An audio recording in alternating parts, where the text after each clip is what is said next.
جزاک اللہ۔ راز صاحب کچھ کہا، میں نہیں سن سکا کچھ۔ نہیں کچھ نہیں کہا۔ اچھا ٹھیک ہے، تو جزاک اللہ۔ اعوذ باللہ من الشیطان الرجیم، بسم اللہ الرحمن الرحیم، بسم اللہ والصلاۃ والسلام علی رسول اللہ صلی اللہ علیہ وآلہ وسلم۔ ہم یقیناً قرآن پاک سے روزانہ کی بنیاد پر کوئی نہ کوئی آیت لے کر اس میں جو حکم دیا گیا ہے اس سے متعلق میں ضرور بات کرتا ہوں، پھر اس کو ہم دیکھتے ہیں کہ آپ صلی اللہ علیہ وسلم نے اس حکم کے مطابق اپنی زندگی میں کس طرح سے عمل کیا اور ہمیں کیا حکم دیا۔ تو آج جو آیت ہم لیں گے وہ سورہ ماؤن کی آیت ہے، اور جس میں یہ ذکر کیا گیا ہے کہ ہم گھریلو استعمال میں اپنے قریبی ہمسایوں کے درمیان ساتھ ساتھ رہنے والے یا ایک ہی محلے میں جو چھوٹی چھوٹی ایسی چیزیں جو کامن استعمال کی ہوتی ہیں ہمارے پاس، وہ ہر ایک کی ضرورت ہوتی ہے۔ تو بعض اوقات کچھ چیزیں جو ہوتی ہیں وہ لوگ ایک دوسرے سے اس انداز سے لے لیتے ہیں کہ جیسے میں نے ابھی لی اور استعمال کر کے پھر میں واپس کر دی، اور اس کو قرآن پاک میں عاریت کے نام سے یاد کیا گیا کہ تھوڑی دیر کے لیے کوئی چیز کسی سے لے لینا۔ اور جو قرآن کا نیکی اور تقوی کے اوپر جو ایک وسیع المعانی حکم ہے وہ سورہ مائدہ میں ہے، اور وہ ہر نیکی اور ہر اس جو کوآرڈینیشن ہے اس کے اوپر اپلائی ہوتا ہے جو دوسرے کی مدد کے لیے آدمی سوچتا ہے اور اپنے ہاتھوں کو آگے ایکسٹینڈ کرتا ہے۔ اور سورہ مائدہ کی وہ آیت جو ہے وہ ہے کہ اعوذ باللہ من الشیطان الرجیم، بسم اللہ الرحمن الرحیم، وتعاونوا علی البر والتقوی، کہ نیکی اور تقوی کے کاموں میں ایک دوسرے کے ساتھ تعاون کرو، یہ حکم دیا گیا ہے۔ اور اسی حکم کے تحت جو ہے نا یہ سارے جو ہمارے آگے جو ہم پیچھے امانت کی ہم نے بات کی، قرض کی ہم نے بات کی، اور اسی طرح سے بہت ساری اور چھوٹے چھوٹے جو ہم نے ڈسکس کیے ہیں جو گھریلو لیول کے اوپر، فیملی لیول کے اوپر جو چھوٹے چھوٹے معاملات ہم کرتے ہیں، اور وہی پھر جب باہر نکلتے ہیں تو پھر وہ ایک پورے ملکی سطح کے اوپر ایک نظام بن جاتا ہے، اور پھر جب ملک سے باہر نکلتا ہے تو پھر دوسری قوموں کے ساتھ، دوسرے ملکوں کے ساتھ ایک انٹرنیشنل کوآرڈینیشن اور انٹرفیس کے تحت ایک نظام بن جاتا ہے۔ پھر نظاموں کا آپس میں جو ہے وہ مل کے پھر ایک پورا مارز وجود میں ایک جو ہے نا آ جاتا ہے سسٹم جو مارز وجود میں آتا ہے جس کے تحت چیزوں کو ایگزیکیوٹ کیا جاتا ہے۔ لیکن قرآن پاک ہر فرد سے اس بات کا متقاضی ہے، نظام سے صرف نہیں ہے، قرآن ہر فرد سے، ہر شخص سے، کسی عالم سے نہیں، صرف کسی مولوی سے نہیں، کسی بڑے سیٹ سے صرف نہیں، صرف غریب سے بھی نہیں، بلکہ ہر وہ شخص جو انسان ہے، قرآن کا میسج اس کے لیے ہے کہ کوئی مومن ہوتا ہے تو ہوتا ہے، مسلمان ہوتا ہے تو ہوتا ہے، نہیں ہوتا تو اللہ کو کوئی فکر نہیں ہے۔ اللہ نے سارے کام مکمل کر دیے تھے، انبیاء بھیج دیے، قرآن بھیج دیا، پڑھنے والے بھیج دیے، ہدایت بھیج دی، اور ایک شعور دے دیا، سب کچھ دے دیا، اور اس کے بعد ہر شخص کی اپنی ذمہ داری بنا دی کہ ہر شخص خود اپنے عمل کا ذمہ دار ہے۔ کسی کے اوپر یہ دنیا میں بڑا سوکھا ہے کہ وہ فراڈ کر گیا، یہ کر گیا، وہ دھوکہ دے گیا، اس نے لوٹ لیا، اس نے کر دیا، کوئی اپنی طرف نہیں دیکھتا، اپنے گریباں کی طرف نہیں دیکھتا، صرف دوسروں کی طرف دیکھتا ہے۔ لیکن رب کے ہاں وہاں صرف اپنے گریباں کی طرف دیکھنا پڑے گا کہ میں نے چھوٹی چھوٹی باتیں جو رب کو پسند تھی، جو بندوں کے ساتھ لنک کی، وہ کیسے ہم نے کی۔ تو عاریت جو ہے ہر وہ چیز جو کسی کو کسی وقت کچھ دیر کے لیے جس سے وہ مستفید ہو سکتا ہے وہ دینا جو ہے نا وہ اس کو، مثلاً ہم اگر اکٹھے بیٹھے ہیں، جس طرح زائد صاحب ہیں، شاہد صاحب ہیں، فرض کیجئے میں ہوں، شکیل صاحب ہیں، اگر ہم اسٹڈی کر رہے ہیں، اگر ہم طالب علم ہیں تو ہم ظاہر کوئی کتاب شیئر کر سکتے ہیں، قلم شیئر کر سکتے ہیں، کوئی جو خریدی ہوئی مثلا کوئی شخص ہے ایک کتاب خریدی ہے تو ہم اکٹھے ساتھ ساتھ کمروں میں ہیں، تو میں کہتا ہوں 2 گھنٹے کے لیے مجھے یہ فلاں کتاب دینا، تو میں پڑھتا ہوں تو کوئی کہ چھوڑو چلو بابو یہ میں خود پڑھ رہا ہوں، تو ہر وقت تو ہر آدمی وہ کتاب نہیں پڑھ رہا، لیکن اگر دل نہیں چاہتا تو آدمی نہیں دے گا جو مرضی ہو، وہ 2 گھنٹے کے لیے بھی نہیں دے گا، اپنا قلم بھی نہیں دے گا، کہیں یہ لکھ نہ لے، کہیں یہ پڑھ نہ لے، کہیں یہ آگے نہ نکل جائے۔ یہ انسان بڑا جو ہے نا یہ تنگ دل ہے، تھوڑ دلا کہا ہے، قرآن میں انسان کو تھوڑ دلا کہا ہے، جلد باز کہا ہے، جاہل کہا ہے، اور اس کی وجہ یہی ہے کہ چھوٹی چھوٹی چیزیں، قلم مانگے نہیں دے گا، کتاب مانگے نہیں دے گا، 2 تفسیر کی کتابیں گھر پڑی ہوں گی وہ لیکن کوئی مانگے گا، کوئی گا نہیں یہ مشکل ہے۔ یہ المیہ بھی ہے نا، ہم کسی سے کتاب لے لیں واپس ہی نہیں کرتے، یہ بھی ہے نا، ہم نے بھی تو لوگوں کا اعتبار نہیں رکھا، یہ رکھا ہو تو پھر تو ہر شخص کوشش کرے کہ مجھ سے مانگے، تو کوئی بھی چیز جو چھوٹی استعمال کی ہے اس کو ہم، اور اس کی جو ہے نا یہ دلیل جو ہے وہ یمنعون الماء، وہ برتنے کی عام چیزوں کو روک رکھتے ہیں، عام استعمال کی، چائے پتی چینی نمک تک، چمچ پرچ پیالی پونی تک، ملے میں لوگ کے بعض اوقات کہتے ہیں کہ مہمان آ گئے ہیں کہ یہ 2 پلیٹیں دے دینا زیادہ، یہ مجھے 2 کپ دے دینا، تو لوگ بعض اوقات جو ہے نا وہ یہ سوچتے ہیں اچھا چنگا ہو گیا اس کو نہیں ہے آ گئے مہمان تو آپ دیکھتے ہیں کرتا کیا۔ یہ رب نے یہاں ظرف انسان کا دیکھا ہے، پھر کہا کہ وہ کیا منافق لوگ ہیں جو چھوٹی چھوٹی چیزیں کسی کی تھوڑی سی دل جوئی کے لیے بھی نہیں دیتے کہ اب اس کو ضرورت پڑی اور اس نے تھوڑی دیر بعد واپس کر دینی ہے، تو یہ اس سے بڑی منافقت کی اور کیا نشانی ہے، اور یہ بالکل جو ہے نا یہ کریدنے والی بات ہے، یہ منافق کی نشانی ہے کہ وہ یمنعون الماعون، کہ برتنے کی چھوٹی چھوٹی چیز بھی جو ہے وہ روک رکھے گا، نہیں دے گا۔ آپ صلی اللہ علیہ وسلم نے جب صفوان بن امیہ سے ایک بار جو ہے چند زریں جو ہیں اسے کہا کہ مجھے آریتن یعنی کچھ دیر کے لیے کچھ دن کے لیے مجھے جو ہے تمہاری یہ زریں چاہیے، تو اس نے نا آپ صلی اللہ علیہ وسلم سے کہا کہ اے محمد صلی اللہ علیہ وسلم کیا یہ غصب کے انداز میں نہیں ہے؟ تو آپ صلی اللہ علیہ وسلم کو یعنی اس نے سوچا کہ کہیں یہ آپ مانگ رہے ہیں اور اس کے بعد آپ قبضہ تو نہیں کر لیں گے ان پر، کہیں آپ مجھے لوٹ تو نہیں رہے، کہیں آپ یہ چیز مجھ سے پکی چھیننا تو نہیں چاہتے، اس کو ہم بعد میں دیکھیں گے، لیکن آج صرف عاریتن کا جو آپ اللہ رب العزت کی منشا ہے کہ ہم، تو صفوان بن امیہ کو آپ صلی اللہ علیہ وسلم نے کہا بل عاریتن مضمونہ، کہ میں یہ عاریتن لے رہا ہوں اور میں ان کی ادائیگی کا ذمہ دار ہوں، ضامن بنایا اپنے آپ کو کہ میں ضامن ہوں، ہم ضامن کا بھی پیچھے پڑا ہے ہم نے کہ جس ضمانت دینا کتنی اہم بات ہے، تو آپ صلی اللہ علیہ وسلم نے نبی ہو کر خود اپنی ضمانت دی ابو سفیان بن امیہ کو، ان 4 چند زرہ جو اسے آریتن دیا صلی اللہ علیہ وسلم نے، لیکن اس نے ایک انداز میں، کون سا انداز، جس کو ایک تنزن انداز ہوتا ہے کہ کہیں آپ قبضہ تو نہیں کرنا چاہتے میری زروں پر، آپ لے رہے ہیں اور اس کے بعد واپس نہ کریں۔ اور یہ دیکھیں آج ہماری سوسائٹی، نگاہ دوڑائیں ذرا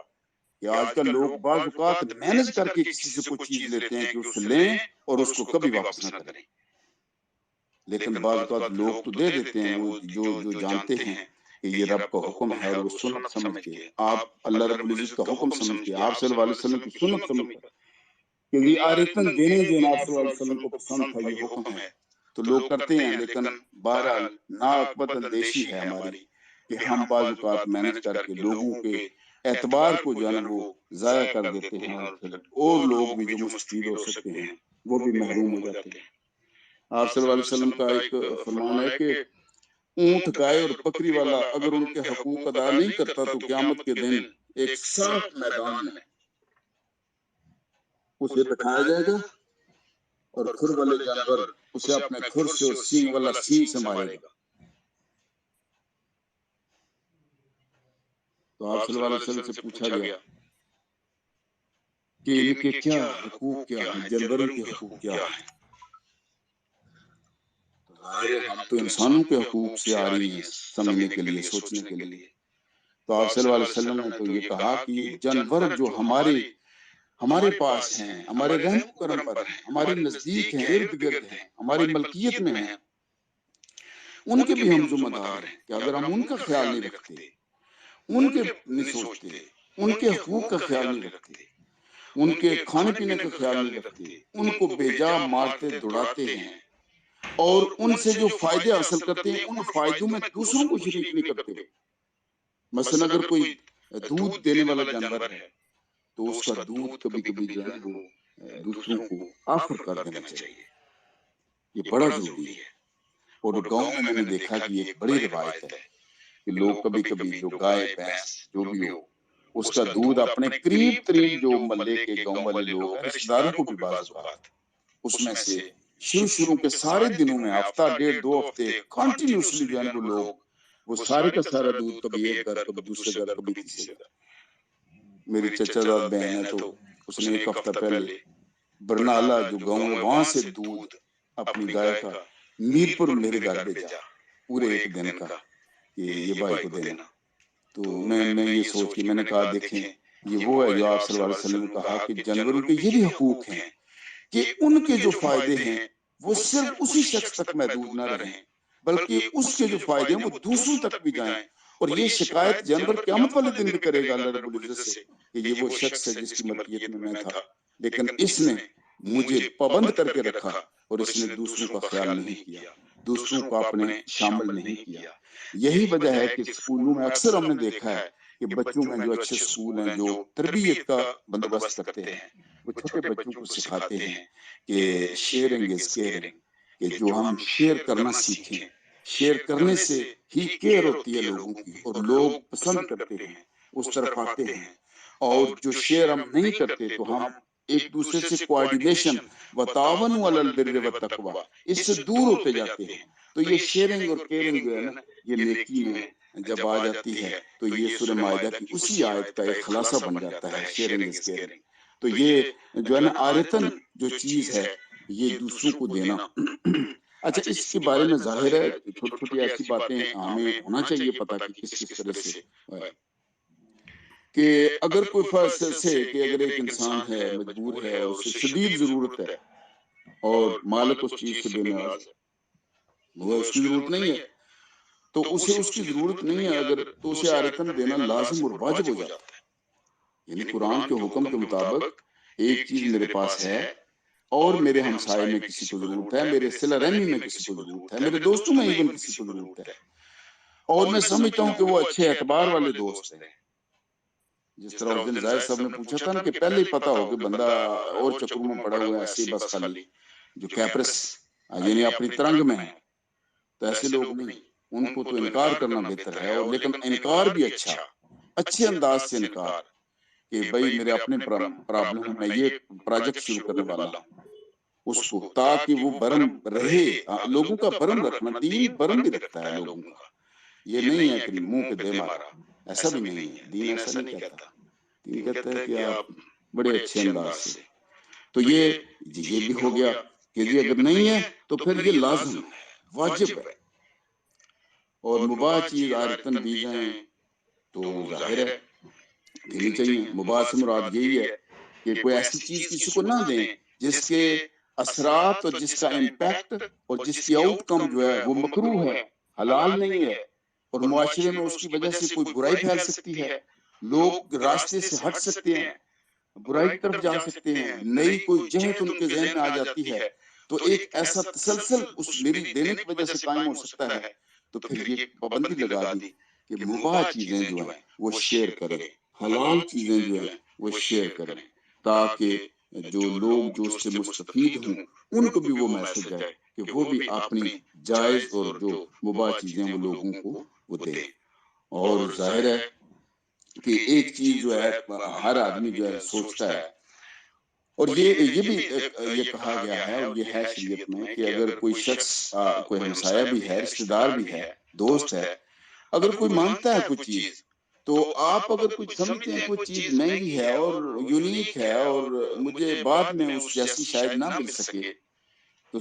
سو چیزیں آدمی سوچ سکتا ہے، ذہن میں آتی ہیں، یہ آتا ہے کہ ہو سکتا ہے جی یہ جان بوجھ کے توڑ کے مجھے واپس کہیں گے ساری یہ تو خراب ہو گئی ہے، یہ تو ٹوٹ گئی ہے، وہ تو ضائع ہو گئی ہے، چھوٹے نے یہ کر دیا تھا، میں دیکھ نہیں سکا، 100 طرح کے ایکسکیوز ہیں۔ بعض اوقات لوگ ہو سکتا ہے جان بوجھ کے کہیں کہ چلو یار اس کو تھوڑا سا گزند پہنچاؤ، تو یہ بھی ہو سکتا ہے، یہ لوگ ہیں، معاشرہ ہے، طرح طرح کی سوچیں، رب ہدایت نہ دے، نہ سیدھے راستے پہ رکھے تو لوگ اس پہ بھی کھڑے ہو جاتے ہیں کہ لوگوں کو نقصان پہنچاتے رہو۔ لیکن بات یہ ہے کہ قرآن کا جو حکم ہے اس کے تحت ہم تلاش کر کے ان لوگوں کو مایوس نہ کریں جو توقع رکھتے ہیں۔ کبھی کبھی کچھ لوگ کچھ لوگوں سے توقع رکھتے ہیں، اور ان لوگوں کو مایوس نہیں کرنا چاہیے جن کی توقعات آپ سے وابستہ ہو گئی ہیں اور وہ سنسیئر لوگ ہیں۔ تو ہاں یہ حکم ہے کہ اگر کوئی آیتن دیتے ہیں اور وہ مہنگی چیز ہے تو اس سے شرط لگائیں کہ اگر یہ لوز ہوتی ہے تو اس جیسی یا اس کی وہی قیمت، وہ آپ اس کے ذمہ دار ہوں گے، تو یہ آپ شرط لگا سکتے ہیں، دین اس کی اجازت دیتا ہے۔ اس کی وجہ یہ ہے کہ آپ صلی اللہ علیہ وسلم کا ایک فرمان ہے جو ہم پہلے بھی کئی بار پڑھ چکے ہیں، کہ وہ فرمان بڑا اشارت سے بڑا کہ المسلمون علی شروطہم، کہ مسلمانوں پر اپنی شرطوں کی پابندی لازم ہے، کہ شرط رکھ سکتے ہیں، اور جو شرط رکھے اور جو سنے اور جو مانگ لے تو اس شرط کی پابندی بھی کرے وہ مسلمان۔ شرطوں کی پابندی دین جو ہے نا اس نے سکھائی ہے، لیکن اگر شرط نہیں ہے اور آپ کوئی چیز آیتن لے لیتے ہیں اور ظاہر ہے کہ کسی وجہ سے وہ تلف ہو جاتی ہے، نقصان ہو جاتا ہے،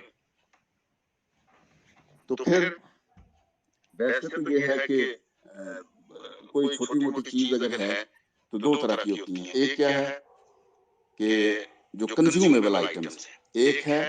جو کنزیومیبل نہیں ہے بلکہ وہ آپ کو واپس کر سکتے ہیں، مثلا کہ بہت سارے لوگ جو ہیں وہ کوئی ایسے کر لیں، موٹر سائیکل دینا تھوڑا سا،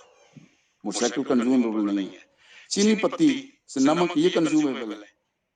آٹا لے لیتے ہیں کہ آج ہم لا نہیں سکے، دکان بند تھی، بیٹا ادھر گیا ہوا ہے، دینا ہے ایک ٹائم کا آٹا، دے دیں، کوئی فرق نہیں پڑتا، واپس کریں تو وہ جو آپ صلی اللہ علیہ وسلم کا جو احسان والا معاملہ ہے اس سے بہتر واپس کریں۔ یہی آپ صلی اللہ علیہ وسلم نے اسی لیے